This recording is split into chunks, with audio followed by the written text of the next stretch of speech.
On a deserted highway, Jasmine Crockett, a calm, unarmed black lawyer, was stopped by two officers, searched and nearly cuffed, until she revealed who she really was.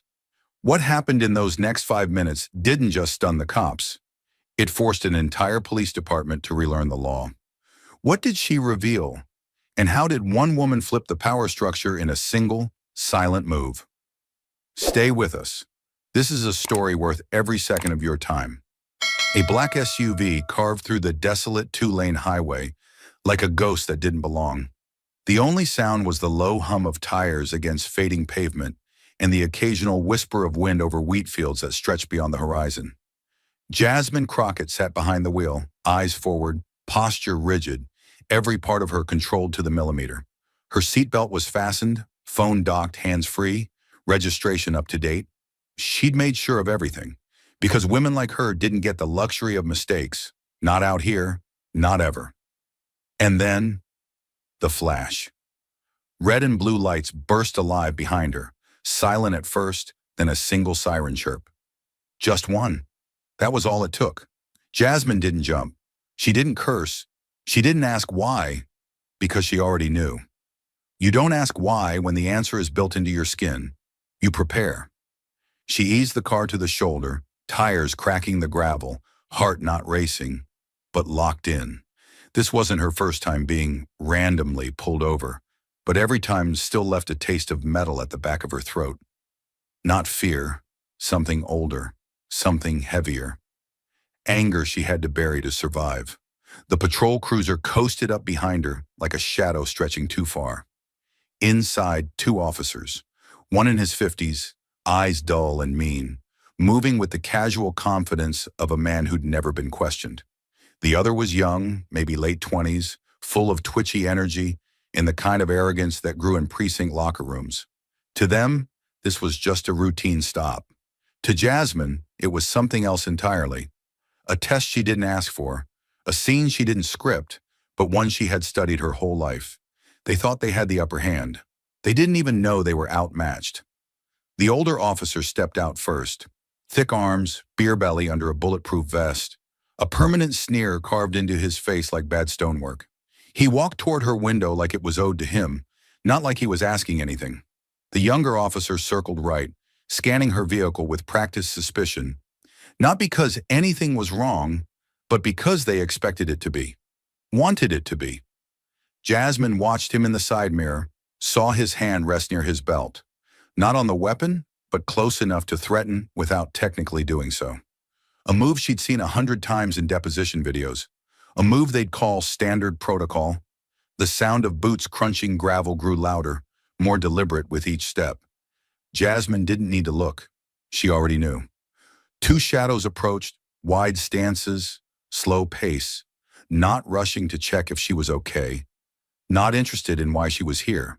They weren't moving with urgency. They were moving with ownership. The cruiser behind her still had its lights flashing, painting red and blue across the fields, across her windshield, across her face like war paint. No one said a word. No one asked if she understood why she was being stopped. There was no, "Ma'am, may I see your license, please?" No, "Sorry to bother you." Just silence. Sharp, deliberate, a message unto itself. The kind that said, "You don't belong here." The kind that didn't need to say anything at all. License and registration. No tone, no warmth. Just a command wrapped in a badge. The older officer stood at her window, hand resting near his belt, eyes flicking around the car like it might be hiding something illegal in plain sight. The younger one flanked the passenger side, hovering just close enough to crowd her, but far enough to pretend it was standard approach. Jasmine didn't respond. Not right away. She sat still, spine straight, hands visible on the wheel. Then slowly, very slowly, she reached for her glove box. No sudden movement. Nothing fast. Because she knew how quickly routine could turn into report filed after use of force. She retrieved the documents, handed them over in silence. The older cop grabbed them without looking at her, as if taking them from a table, not a person. "You drive this?"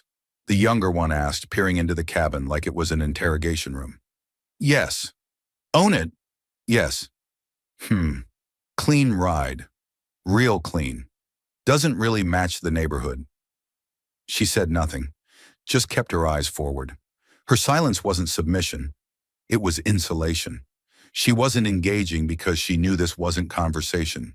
It was theater, and she refused to play the role they'd assigned her. Then came the shift, the smugness, the sharpening of tone. "Lawyer, huh?" the younger one muttered, flipping her license over. "That's what this says. That right?" Jasmine didn't move, didn't blink, just let the question hang in the air until it evaporated. Late night, expensive car, one woman, out here alone. "Makes you think," he added like he was building a case from imagination. She didn't reply. Her stillness was louder than their voices now. She wasn't resisting. She was witnessing. They didn't like that. The older one grunted, passing her license back with 2 fingers, not even checking to verify it against any system. He didn't want to confirm facts. He wanted her to flinch. He didn't get it. "Where you headed?" "Work." "This late?" "Yes." "Doing what?" "Consulting." Every word she gave them was a shield. Brief, accurate, unprovocable. They tried to pry. She handed them bricks. And in her mind, she was already building. A mental timeline, a record of tone, of movement, of violation. This wasn't just a stop anymore. It was a case in progress. They circled the car now, not walking, hunting. The younger officer tapped the back of the SUV with his flashlight, then bent low to look under the frame. The older one leaned down near the hood, peering into the windshield from a higher angle. They were looking for something that didn't exist, because they couldn't accept that this woman had nothing to hide. Jasmine tracked them both through her mirrors, didn't turn her head, didn't breathe too loud. Her right hand slid slightly from the wheel, just enough to tap her dashboard. A silent app activated. The red circle blinked faintly, recording. Stillness returned, but it was no longer quiet. Now it vibrated with tension. "You always this calm?" the younger one asked from behind her shoulder. "Yes." "Most people would be nervous." "I'm not most people." "You say you're a lawyer. Prove it." She turned her eyes toward the mirror, locking eyes without moving her head. "I don't have to prove anything to you." The moment cracked like thunder, but no one raised a voice. They didn't want compliance, they wanted a mistake, a twitch, a word they could misquote. Jasmine knew it. That's why she gave them nothing but precision. She was threading a needle in the dark, with 2 men trying to yank the thread out of her hands. She didn't give them anger. She didn't give them fear. She gave them law, without saying the word. And when the younger one smirked, leaned in and said, "You know, if you just smiled a little, this would have gone easier." She blinked once, slowly, then answered, "I don't perform to avoid harassment. I prepare for when it happens." They both stepped back slightly unconsciously, but they weren't done. They never are. Not when power gets embarrassed by composure. The younger officer stepped in hard now, posture squared, jaw clenched like he was tired of the performance and ready to rewrite the script. "You got an attitude or something?" he snapped, voice sharper, volume rising, the word attitude loaded like a slur without the syllables. He took a half step closer, violating every principle of space. Dominance bleeding from his stance. "You think this is a game?" he barked. "You think you're going to sit here and play smart while we're out here doing our job?" His partner didn't stop him, didn't flinch, just stood back, arms crossed, letting the rookie heat things up. Jasmine's eyes didn't move. Her hands were still. Her breath didn't change. She turned her head slightly, calm and precise. "Am I being detained?" she asked. "Because if not, I'd like to know what grounds you're using to continue questioning me." That was too much for him. The question wasn't aggressive, it was correct. And nothing aggravates unchecked power more than being challenged by the law it claims to serve. "You're being difficult," he snapped. "You're obstructing. Right now." He pointed toward her chest, not touching, but close enough that the threat vibrated in the air.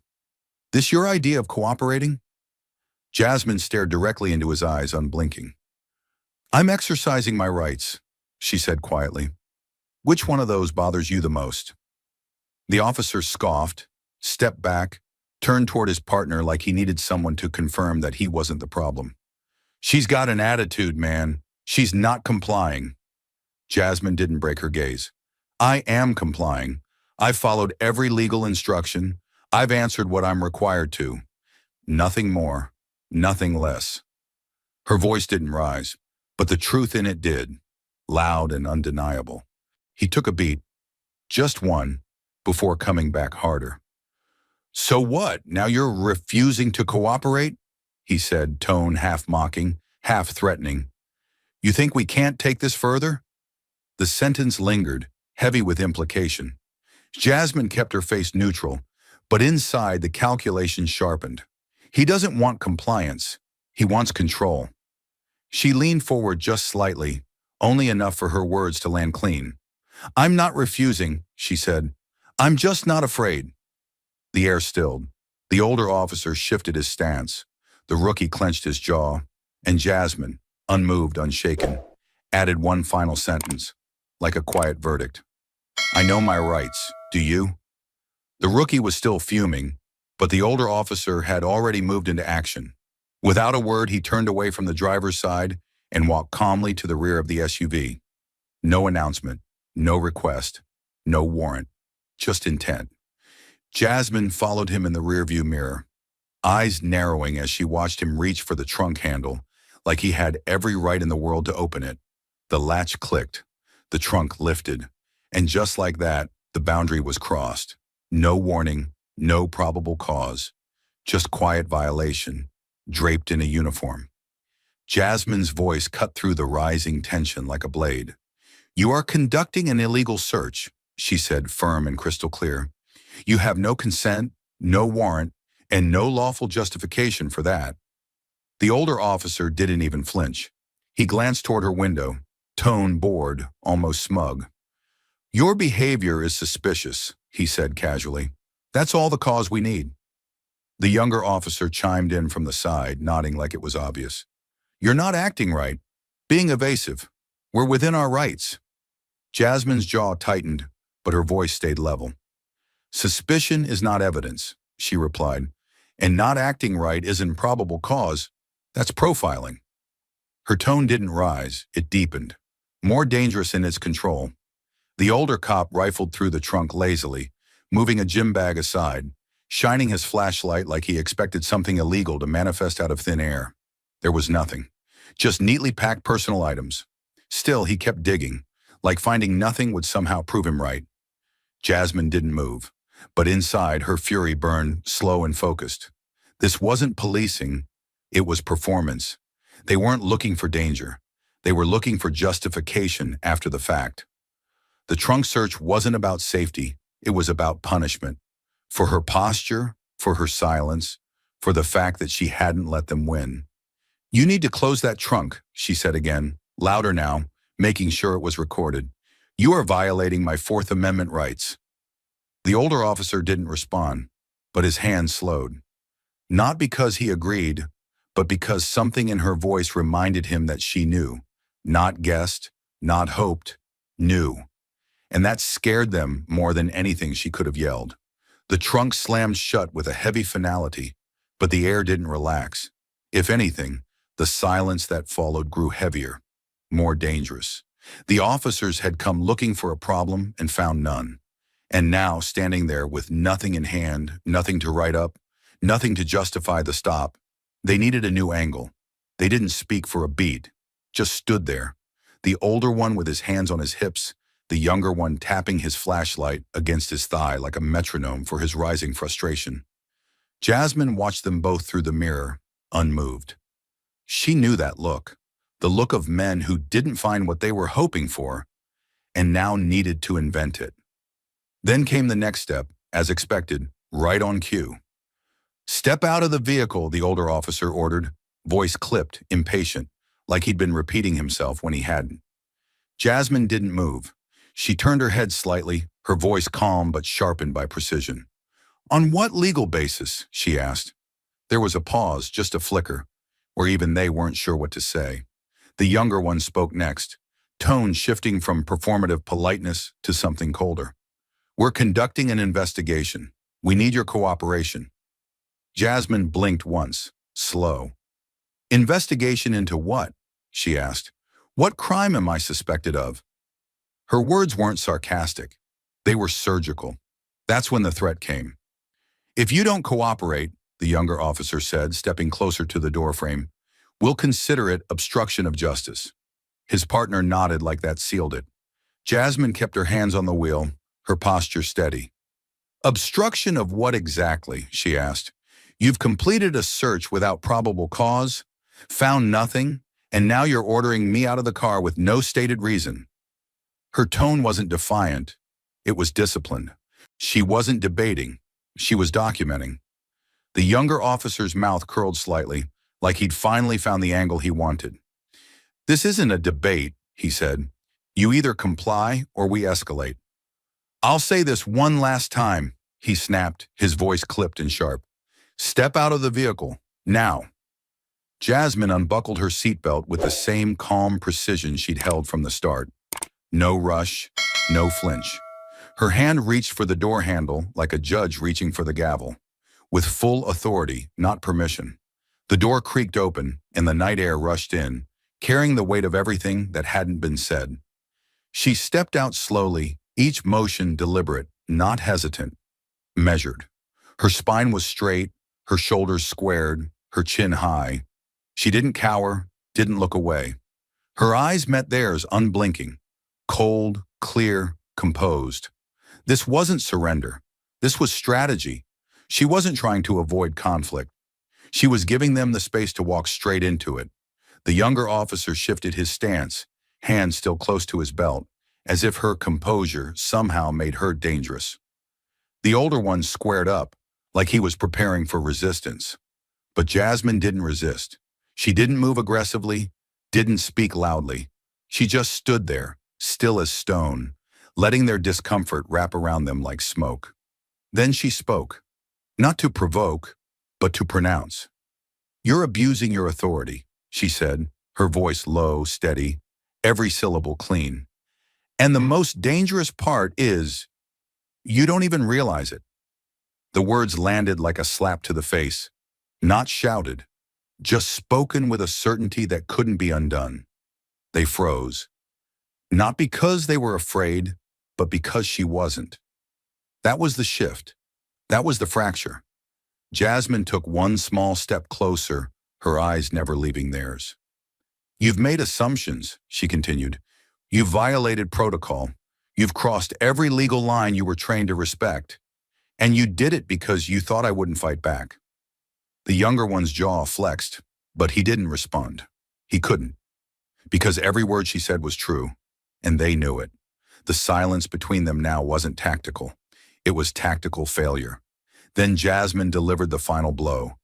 Calm, cold, and damning. If you're going to arrest me, then do it. But make sure you have a reason you can defend in court, and one you're willing to answer for under oath. And just like that, the balance of power shifted. Not with force, not with fear, but with truth. She had barely finished her sentence when the older officer stepped in. Not with a lawful response, but with a smirk. The kind of grin that doesn't come from justice, but from the thrill of unchecked power finally given an excuse to act. He moved fast, too fast. His hand slammed against her shoulder, spinning her toward the hood of the car. See, he said, pressing her chest down roughly against the cold metal. Isn't this easier when you just cooperate? His voice was casual, smug, like he was teaching a lesson she was too slow to learn. Jasmine didn't resist, not because she agreed, but because she knew resistance would only give them what they wanted. Still, her body tensed as she felt him reach for his belt. The metallic snap of the handcuffs being pulled free rang louder than the sirens that had brought them there. He grabbed her wrist, yanked it behind her back with practiced force, and leaned close to her ear. Be good now, he muttered, tightening the steel around her wrist. And maybe I'll recommend they go easy on you. There was no arrest report, no Miranda rights, no crime, just a man playing God with cold steel and a badge, trying to humiliate someone who had dared to know too much, speak too calmly, and stand too tall. Jasmine bit down on the inside of her cheek, swallowing every instinct to cry out, to fight back, to make it stop, because she knew better. This wasn't just about her anymore. This was about every woman like her who'd ever been told to be quiet, to be small, to be grateful they weren't treated worse. And in that moment, head pressed to the hood of her own car, wrists cinched behind her back, Jasmine Crockett knew one thing for sure. They might have taken her freedom, for now, but she was already building the case that would take their power, permanently. But just as the steel edge of the cuff grazed the bone of her wrist, Jasmine moved. Not with panic, not with defiance, but with a calmness that rewrote the moment entirely. Her left hand, still free, slipped toward the inside of her blazer. No sudden movement, no jerking, just one slow, deliberate action, smooth enough to be legal, confident enough to make both men hesitate. The older officer barked instinctively, "Keep your hands where I can see them." But his voice cracked mid-command, confused by what she was pulling out. It wasn't a phone. It wasn't resistance. It was a worn black leather card wallet, simple and professional. She unfolded it in one fluid motion, and the contents hit harder than any weapon ever could. First, a crisp federal bar ID with her name engraved in raised lettering, Jasmine Crockett, Esquern. Second, a formal appointment letter printed on thick paper, state seal embossed at the top, Special Legal Counsel, Office of the Governor, Division for Police Oversight and Reform.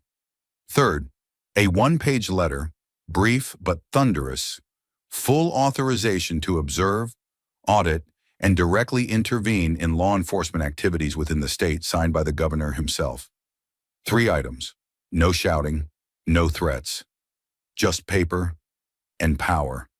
The older officer froze, halfway through twisting her arm, eyes darting from the letterhead to the signature, mouth hanging open but speechless. The younger one stumbled a step backward, the color draining from his cheeks like someone had opened a trapdoor beneath him. Jasmine didn't flinch. She didn't even lift her head. She held the documents calmly in front of her, like evidence submitted mid-trial. The breeze rustled slightly through the trees. The only sound was their silence, thick, choking, and irreversibly shifted. She waited just long enough for the weight of it to settle into their bones before she spoke, her voice smooth, razor-edged, and colder than the steel cuff still dangling from her wrist.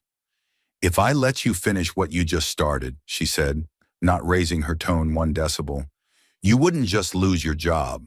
A pause. "You'd lose your pension, your reputation, and your future, all in one sworn deposition." The older officer's hand dropped. The cuffs clinked softly. Jasmine turned to face them fully now, her voice calm, steady, undeniable. "My name is Jasmine Crockett. I'm a federally licensed attorney, and I was appointed by the governor as special counsel for statewide police reform. I don't answer to you, but starting now, you'll be answering to me." It hit them like a verdict. No more assumptions, no more illusion of control. Just 2 men realizing they'd spent the last 10 minutes violating the rights of the very person assigned to clean up officers like them. The younger officer stammered, We didn't know." Jasmine locked eyes with him, voice like ice. "That's exactly the problem," she said. "You act before you ask. You grab before you think. And tonight, that almost cost you everything." She returned the wallet to her blazer with the same surgical calm. Not victorious, just certain. And as they stood there, stunned, exposed, and silent, Jasmine Crockett didn't need to move. She had already taken back everything they tried to take, without ever raising her voice. She could have ended them right there. Not metaphorically, literally. All it would have taken was one call, one email, one recording sent to the right inbox. She had every right. The illegal stop, the unlawful search, the attempted detainment, the physical aggression, all recorded, all witnessed, all in direct violation of their oath. But Jasmine Crockett wasn't here for revenge. She didn't need to scream or throw punches to level a room. Her justice came quieter, cleaner, the kind that didn't just end a career. It rewrote the culture that allowed careers like theirs to thrive in the first place. The officer still hadn't spoken. The older one was frozen, his mouth slightly open, like he had started a sentence and forgotten the words. The younger one looked like he wanted to vanish. The same man who'd puffed his chest minutes earlier was now trying to shrink inside his uniform. Jasmine adjusted her blazer and took a step toward them, calm and measured. "You'll both be filing incident report," she said, voice even, as if reading from a script. Only this script was real. "I want a full statement from each of you on my desk by the end of your shift. Digital and hard copy, time-stamped, signed." She paused, letting the weight of the demand settle. "You will include every question you asked, every instruction you gave, every physical action you took. Don't skip anything, because I won't." Neither man moved. They didn't nod, didn't protest. Their silence was the sound of power being peeled off their bodies, layer by layer. She continued, eyes fixed on the older officer. "And I want it to reflect reality," she said. "Not the version that keeps you safe on paper, the version that plays back on the dash cam, because I already pulled the footage." The officer's jaw locked. A tremor ran through his hand. She saw it. She remembered it. She filed it away. Jasmine turned slightly to the younger one, her voice just as calm, but cutting deeper now. "You're going to sit in a new ethics training series the department's launching next quarter," she said. "It's required for field officers with misconduct complaints, or in your case, field officers who just haven't been caught until now." His lips parted like he was about to argue, but nothing came out. "You'll be in the first class," she added, with the faintest trace of irony. "Front row." Then the blade dropped. "I'm the instructor." It hit them harder than if she'd screamed. She didn't need volume. She had facts, authority, power they couldn't manipulate. Her presence now wasn't that of a suspect or a civilian or a warning. She was the system they'd spent their entire careers trying to outmaneuver. And now it was looking them in the eye and smiling politely. Jasmine turned, heels clicking softly against gravel as she moved toward her vehicle. She didn't rush. She didn't gloat. She just walked like someone who had seen the whole chessboard and was ready to make the final move. She opened the door, paused, and looked back over her shoulder, just enough to meet the eyes of the man who tried to put her in cuffs not 5 minutes earlier. "You don't understand how close you came," she said, quiet, almost reflective. "If I hadn't spoken, if I'd let fear drive me instead of facts, I'd be in the back of your cruiser right now." She looked at him, held his gaze. "And you would have gone home thinking you did your job." She stepped into the car, but the door remained open. Her voice came once more, clear, final, and sharp as glass. "I'm not holding you accountable because you wear a uniform. I'm holding you accountable because you've shown you don't deserve to." There was no response, no apology, just two men standing in the wreckage of their own assumptions. They had tried to teach her a lesson, and now they were the case study. Not a headline, not a scandal. Not yet, but something deeper. Something worse. A precedent. Because the woman they stopped tonight wasn't just another civilian. She was the one writing the rules they thought they were above. And as Jasmine Crockett pulled away, the engine a low purr under her control, she didn't look back. She didn't need to. She knew they'd be staring at that empty road long after she disappeared. She didn't storm in. She didn't raise her voice. She didn't need to. When Jasmine Crockett walked into the Cedar View Police Department's main briefing room that morning, she brought with her no fanfare, just presence. The room was full, but the silence was louder than any siren. Nearly 40 officers sat in rows, patrolmen, sergeants, lieutenants, stiff-backed, arms crossed, expressions carved in stone. Some refused to meet her eyes. Some stared too directly, too long. There was no respect in the air, only calculation. They weren't waiting to hear her speak. They were waiting to see if she'd flinch. Jasmine could feel it in her skin. The judgment, the hostility, the unspoken question burning in every corner of the room. What is she doing here? She walked slowly to the front. No notes, no folder. Just a calm that dared them to challenge her. The rustle of her heels on the linoleum echoed with authority the room wasn't ready to recognize. Behind her, the wall bore the department's mission statement in bronze lettering. Protect and serve. A motto, not a practice. Not yet. She turned to face them, let her eyes move deliberately across each row. She didn't blink. She didn't look away. Not from the lieutenant in the front who refused to shift in his seat. Not from the three officers in the back who whispered and stopped as she approached. She took them all in, like evidence, like a case file already being built in her mind. And then, without preamble, she spoke. "I don't need you to like me." Her voice was calm, controlled, but it had the kind of weight that made posture shift and eye contact break. She let the sentence breathe, not as a declaration, as a boundary. "I need you to understand something very clearly." She took one step forward. One hand rested loosely at her side. The other pointed briefly, calmly, toward the badge pinned on a young officer's chest in the second row. "That piece of metal," she said, "it's not a license to intimidate. It's not a free pass for misconduct. And it damn sure doesn't make you untouchable." You could feel the room stiffen, like a floor just cracked beneath a weight no one wanted to admit was real. She didn't pause for effect. She paused for truth. "You've worn those badges for so long, some of you have forgotten what they actually mean. So let me remind you." She scanned the room again, slow and surgical. "They're not protection for you. They're a promise to the public." No one moved. Even the ones who hated her couldn't look away. She wasn't asking for respect. She was demanding accountability, and doing it with surgical calm. "You don't have to respect me. That's not required. But you will respect the law. You will respect the uniform. Not the one you wear, but what it's supposed to represent. And if you don't..." She took another step closer to the edge of the room. Her voice didn't rise. It narrowed. "If you don't, I'll find out. I'll expose it. I'll document it. And I will remove it." The last word hit like a gunshot. She didn't say you. She didn't need to. Everyone in that room heard it. She stepped back slightly, letting the full meaning settle into the stillness. "I've read your reports. I know your stats. I know who logs their traffic stops and who doesn't. I know who turns off their body cam. I know who files use of force reviews late. I know who gets complaints and who's protected from them." Murmurs started to rise in the back. Someone shifted in their chair. She held up one finger. Not a hand, just one finger. The murmurs stopped. "Let me be clear," she said.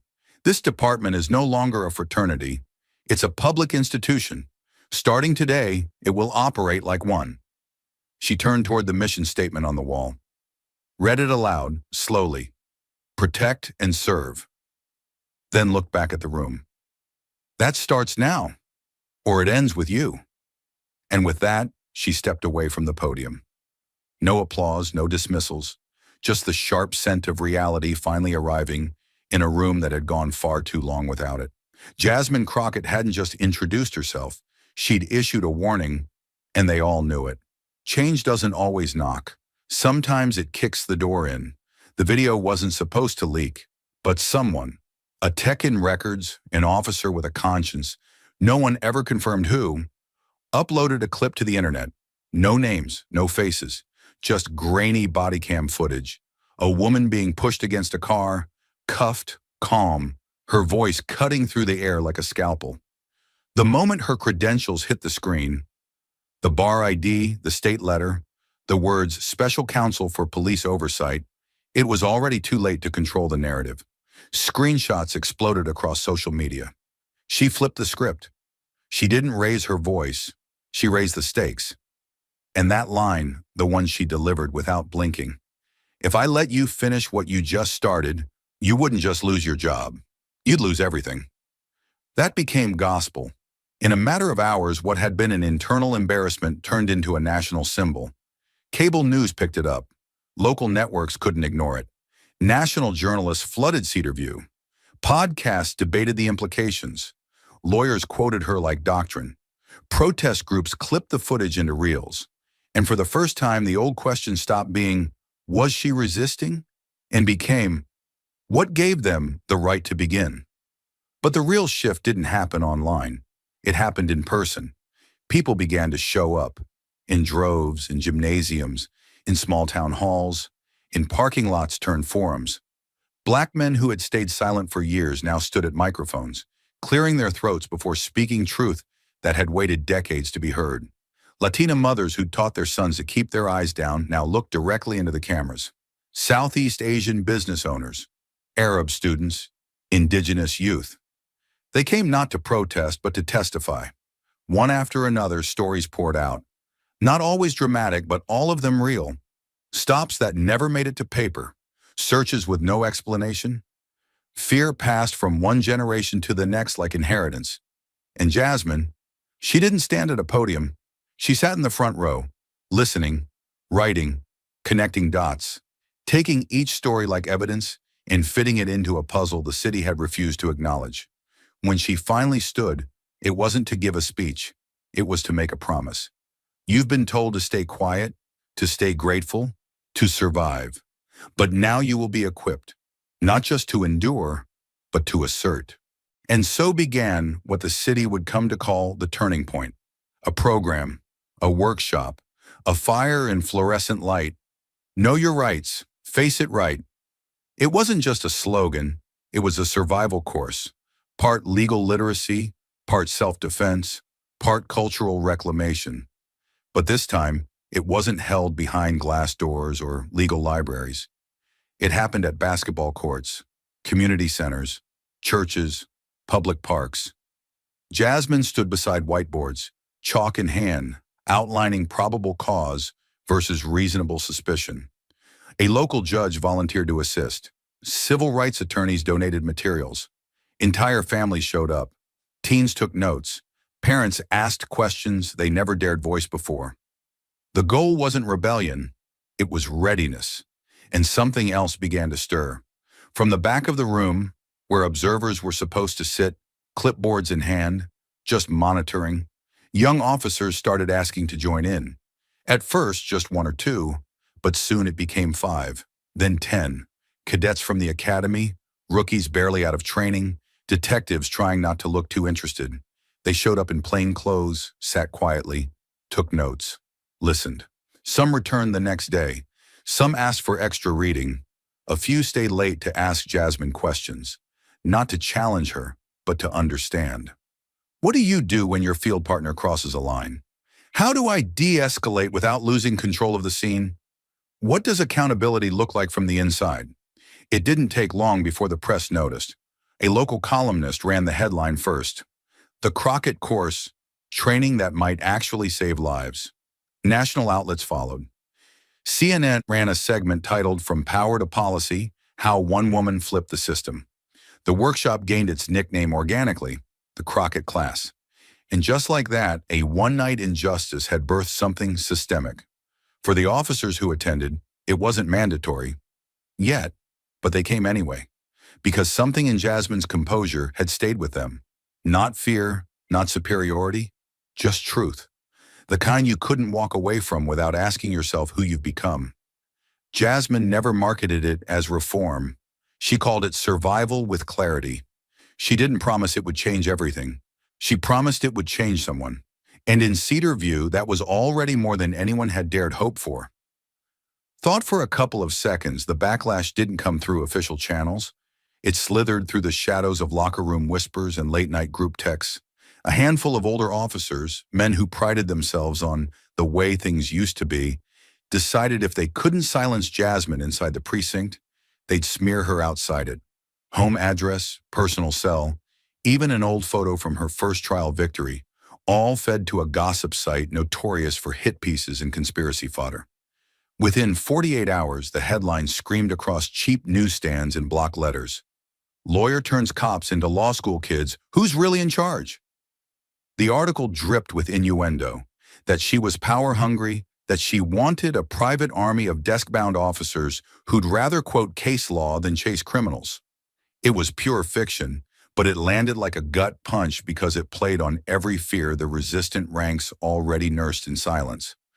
Comments snowballed, trolls latched on, and a coordinated echo swept local radio. This woman's making our police soft. Jasmine read the story once, front to back, then folded the paper in half with a measured calm that belied the poison on its pages. She didn't flinch, but she knew exactly what the leak was designed to do. Paint her as the enemy of real policing before reforms could take root. The smear campaign might have stayed on the fringes, but Cedar View had a long memory and short patience. A faction of the town council, Politicians who'd ridden law and order rhetoric into office seized the tabloid storm like oxygen for a dying narrative. They demanded a special session scheduled for a Thursday night under the guise of public inquiry into department overreach. Translation: put the newcomer on trial. Flyers went up overnight. Is our legal watchdog out of control? Pundits promised fireworks, radio hosts stoked the blaze, and by the time Jasmine arrived at City Hall, the chamber overflowed. Citizens shoulder to shoulder, officers lining the back wall, reporters fidgeting for camera angles. The council president banged his gavel for silence, but the room buzzed with suspicion and anticipation like a live wire stretched too tight. Jasmine sat alone at the witness table, back straight, palms flat, eyes forward. No entourage, no lawyer, just her and two folders, one labeled data, the other policy. Above the dais, portraits of past mayors stared down, men in monochrome smiles who had never imagined a scene like this. Council members opened with thinly veiled attacks. Ms. Crockett, residents are concerned you're replacing on-the-street experience with academic theory, one said, voice polished but eyes sharp. Another leaned into his mic. Isn't it true your workshops encourage civilians to challenge police authority? A third waved the tabloid in the air, demanding she explain why she was grading officers like school children instead of letting them enforce the law. Jasmine answered each point with surgical calm. Citations, statutes, departmental memos they themselves had signed but likely never read. She spoke in measured sentences, letting each fact land and settle before moving on. Yet every logical reply seemed to inflame them further. They weren't searching for answers, only ammunition. The crowd sensed it. Murmurs spread like brush fire. A woman in the second row whispered, "Let her finish," but was shushed by a uniformed usher. The council pressed on, pivoting to the leaked personal data, accusing her of inviting danger to the public image of Cedar View. Jasmine met that charge with the faintest lift of an eyebrow. She didn't dignify it with more than a single line. Transparency is only dangerous to those with something to hide. Then something unexpected shifted the air. A creak echoed as an elderly man, bald, cane in hand, a Marine Corps pin gleaming on his blazer, rose from the back row. His movements were slow but deliberate, each step down the aisle resonating louder than any gavel. The council president frowned, but decades of decorum forced him to gesture to the microphone. The veteran adjusted the stand, cleared his throat, and let the silence stretch until every shuffle, every cough, fell away. When he spoke, his voice carried the gravel of battlefields and broken promises. "Name's Harold Watkins," he said, gaze sweeping the chamber. 3 tours, Bronze Star, 42 years paying taxes in this town. He paused, tapping the cane once for emphasis. "And I'll tell you what scares me." His eyes locked on the row of council members. "It ain't insurgents overseas. It's the look on a patrolman's face when he pulls me over and realizes the color of my skin at night." A hush fell, the kind that makes walls seem to breathe. Watkins continued, words slow, deliberate, each one a verdict. "I've dodged bullets in places most of you can't pronounce, but I've never felt smaller than the night an officer unholstered his sidearm before I'd even found my registration." He turned toward Jasmine, voice softening. "What this lady's teaching isn't rebellion, it's respect, on both sides of the badge." Murmurs of agreement rippled through the crowd. A woman near the front wiped a tear. A teenager in the balcony raised a fist, subtle but defiant. Watkins faced the council again. "If knowing the Constitution offends your officers, the badge is too heavy for their chests." The effect was immediate. Reporters scribbled like mad. Cameras zoomed. The council president shuffled papers, trying to regain footing. Another member stammered about balanced perspectives, but the room had turned. Residents who'd never spoken at public meetings lined up behind the veteran. A Latino business owner recounted nightly patrol cars idling outside his store. A black high school teacher described being handcuffed on his own porch. Even a white farmer admitted he'd seen his neighbor roughed up for asking why he was being searched. Each testimony built on the last, a rising drumbeat the council couldn't gavel down. Jasmine listened, hands folded, letting the community carry the argument she'd laid the groundwork for. It wasn't her voice that mattered now. It was theirs. The smear headlines started to look absurd under the harsh light of lived experience. A reporter from the local daily, once skeptical, whispered to her cameraman, "This isn't about a power-hungry lawyer. It's about people finally feeling heard." Social media live streams spiked. Thousands watched in real time as Cedar View confronted itself. Somewhere, those veteran officers who'd leaked Jasmine's data were surely tuning in, realizing their gambit had backfired. They tried to scare her into retreat. Instead, they'd handed her the loudest microphone in town. When public comment closed, the council attempted a final pivot, a motion to censure Jasmine for overstepping advisory boundaries. The vote stalled at 2-2 before the president hesitated, eyes darting to the crowd that had grown restless. He tabled the motion, citing, "New information presented tonight." It was procedural theater, an admission of defeat without the dignity to call it so. Jasmine rose, thanked the speakers, and walked out flanked not by bodyguards, but by citizens patting her shoulder, shaking her hand, offering rides home if needed. The veteran caught her at the door. "Keep their feet to the fire, ma'am," he said, his grip firm despite the tremor in his knuckles. "You've got more soldiers on your side than you think." Outside, camera lights flashed, microphones thrust forward. A reporter shouted, "Ms. Crockett, any comment on being called the woman turning cops into law students?" She paused, let the press lean in, and answered with a calm that echoed across the courtyard. "I'd rather teach them the law than see them break it." She didn't stay for follow-ups. She didn't need to.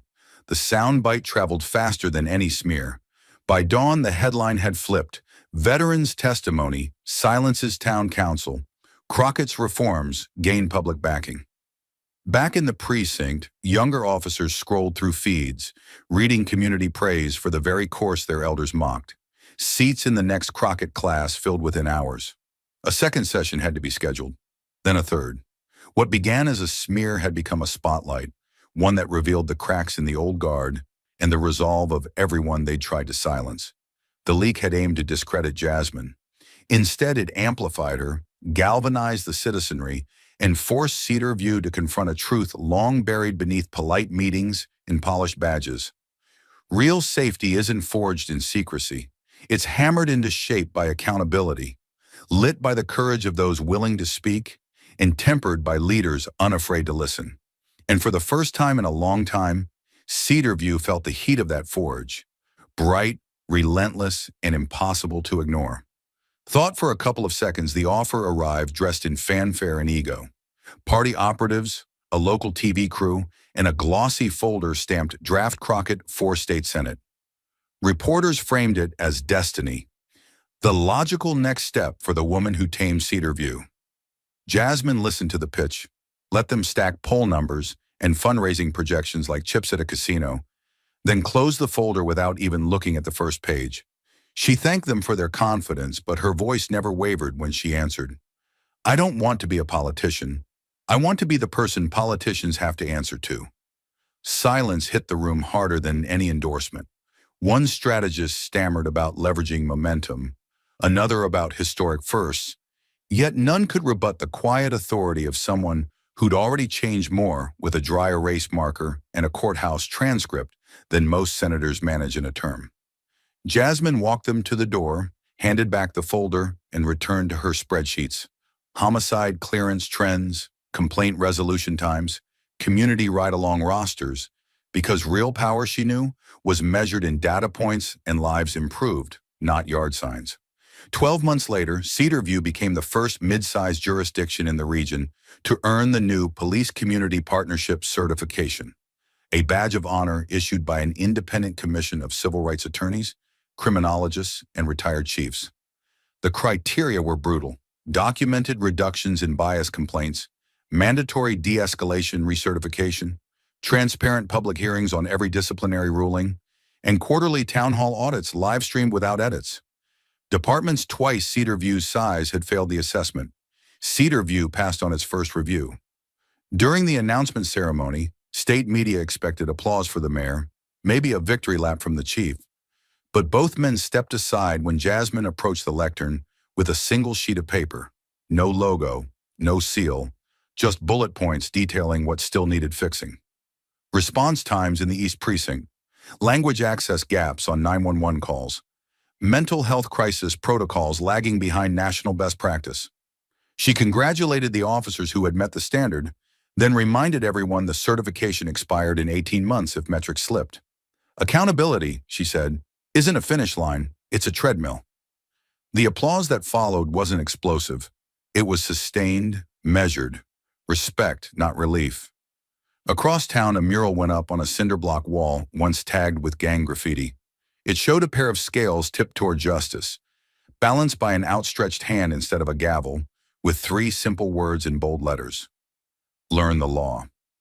Kids posed for selfies in front of it. Officers on bicycle patrol slowed to read the quote, attributed to a source no longer described by race or gender or even profession.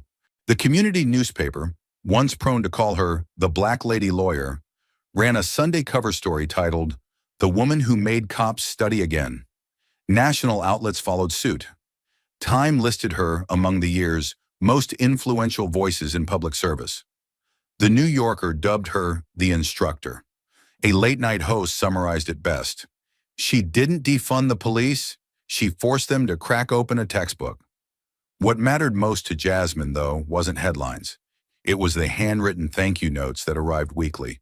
One from a rookie who passed his constitutional law quiz, another from an elderly Latina who finally felt safe walking her granddaughter to school. Yet progress never travels a straight line. An anonymous blog attempted to resurrect old smears, accusing her of weaponizing academia. She ignored it publicly, but doubled the number of Know Your Rights pop-up clinics, setting them up in barbershops, laundromats, and bingo halls. When a radio host mocked the initiative as Crockett College, officers who'd been through the program called in live to defend it, reciting Miranda standards on air and challenging the host to a debate he couldn't win. The ridicule died in 48 hours, buried under clips of patrolmen explaining exigent circumstance doctrine to stunned callers who'd never heard an officer parse case law with such fluency. The reform had crossed a threshold. Ridicule no longer stuck because too many people had tasted the benefits to spit them out. On the anniversary of the highway incident, local TV asked Jasmine for a reflective interview. She accepted, but only if they filmed at the community center where the first Crockett class had been held. Surrounded by folding chairs and a whiteboard still ghost-marked with Fifth Amendment diagrams, she spoke about metrics, not memories. 34% drop in unnecessary searches, 42% uptick in voluntary body cam activation, citizen complaint resolution time slashed from 9 months to 4 weeks. When the reporter pressed for emotion, "How does it feel to know you changed Cedarview?" Jasmine offered a small, tired smile. "Change isn't a feeling," she said. "It's a ledger. You balance it every day or you risk deficit." The quote headlined the nightly news, but she'd already moved on to drafting next quarter's community survey questions. By year's end, an investigative documentary chronicled Cedarview's turnaround. The final scene showed patrol officers in a classroom, textbooks open, dissecting Terry v. Ohio under Jasmine's quiet guidance. Voiceover narration concluded, one town learned that a badge is not a barrier to education, and one woman proved the law is everyone's homework. When the credits rolled, social media erupted, not with shock, but with demands. When does the Crockett model come to our city? State legislators called her office-seeking blueprints. Mayors drove in for ride-alongs. Civil rights groups requested her as keynote. She obliged sparingly, never for photo ops, only for working sessions where policy overruled platitude. Her calendar filled with action points, not galas. Some still tried to reduce her to labels, first to race, then to gender, then to profession. But each attempt washed out against the tidal fact of her impact. The branding finally settled on a phrase even critics couldn't undermine. The woman who made police learn policing. In the break room at headquarters, rookies used it with pride. In the city council minutes, opponents used it with resignation. Jasmine accepted neither praise nor disdain. She accepted progress reports and corrected them in red pen. In the quiet of her office one evening, she pinned the original tabloid headline to a corkboard beside the certification plaque. Not as a trophy, but as a reminder. Smear and standard, side by side, proof of how far perception could travel in a single year. She locked the office, stepped into the hallway where fluorescent lights buzzed softly, and passed officers reading policy briefs at communal tables, something unheard of 12 months prior. Outside, street lamps glowed over a neighborhood that no longer tensed its sirens. It wasn't paradise, it was progress. Jasmine inhaled, exhaled, and smiled at the thought that tomorrow's lesson plan was already half written. She never ran for office. She never needed to.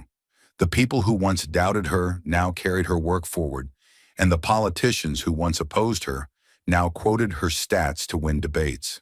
Influence, she'd proven, isn't measured by the seat you occupy, but by the standards you set and enforce long after the cameras go dark. And that, more than any title a ballot could offer, was victory enough. Thought for a few seconds. Change, the story of Cedar View reminds us, is never granted by the benevolent wave of an institution's hand, but wrested from its clenched fist by citizens who refuse to excuse small cruelties. And the first human lesson is that injustice thrives on polite silence. So every time a bystander shrugs at an unlawful stop, every time an officer justifies a shortcut with, "That's how we do it," the collective spine of democracy weakens until someone like Jasmine plants her feet on broken asphalt and says, "Explain your authority," because democracy isn't a spectator sport, it's a cross-examination. Second, power is never a static badge or a fancy title, but a rental contract with the public, and the rent is paid in accountability, meaning a uniform without oversight breeds the same corruption as a throne without elections. So the badge must be renewed daily through body cam transparency, community audits, and the humility to say, "My oath is bigger than my ego." For 1,000 spotless interactions will be erased by the single moment an officer mistakes compliance for submission and fear for obedience. Third, courage rarely looks like a cinematic showdown. Instead, it resembles a calm woman reciting case law while steel cuffs hover over her wrists, a trembling veteran confessing his roadside terror to a city council that assumed his silence was consent, or young cadets standing in line for a class their mentors mocked. Because real bravery is not measured in decibels but in precision, the ability to stay factual when the room expects you to rage, to stand upright when the waterline of intimidation rises above your head, and to keep your voice steady so the transcript can't be twisted later. Fourth, education is the most underused form of armor in the modern world. For the citizen who can quote the Fourth Amendment is less likely to surrender a phone to an unlawful search. The officer who understands Terry Via's Ohio by heart is less likely to manufacture probable cause. And the community that can parse reasonable suspicion from gut feeling is better equipped to demand reform that is structural rather than symbolic.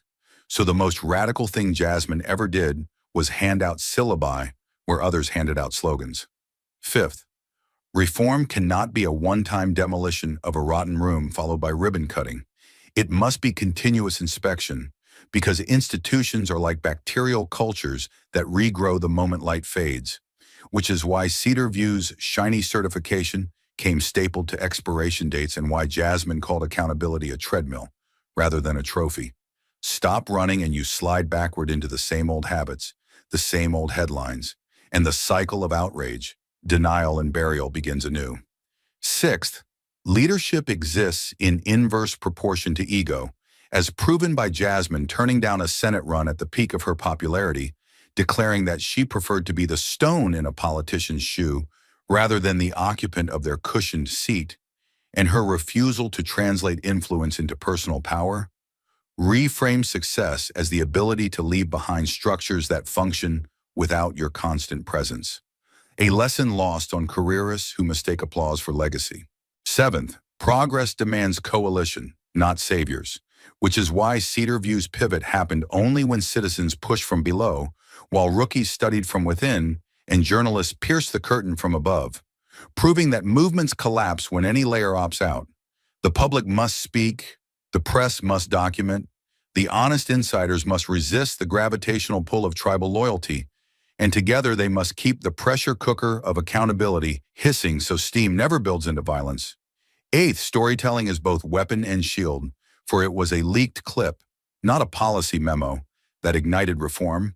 And it was a single veteran's quaking testimony that silenced a hostile council, revealing that narrative outruns statistics in the race to the public conscience. Yet the story's power is protected by data because emotion without evidence is dismissed as anecdote, while evidence framed by human stakes becomes unstoppable, so the anecdote and the audit must march in tandem. Ninth, dignity is the right to context, to be seen as a whole human rather than a convenient category. And when Cedar View stopped calling Jasmine the black lady lawyer and started calling her the woman who made police study policing, they unknowingly illustrated the arc of genuine inclusion, not erasing identity, but removing the surprise that competence and authority can arrive in any skin. Finally, the overarching morale is brutally elegant. Institutions will never love you. They will only respond to leverage, and leverage is born at the intersection of knowledge, solidarity, and persistence. Learn the rule book, link arms with those who share the burden, refuse to get tired when the cameras do, and sooner or later the pillars will shift, because even the heaviest system cannot resist a population that refuses to lie down beneath it. And that, Jasmine Crockett would argue, is not optimism, it is physics. Apply steady pressure to a weak point and something must move, whether it's a policy, a badge, or the conscience of an entire town. Thank you for watching until this moment and for standing with us on this journey for justice. Your support means everything. Like, subscribe, and turn on notifications so you never miss what's next. And we'd love to hear your thoughts. Leave a comment below and let us know what moved you most in this story. Together, our voices make a difference.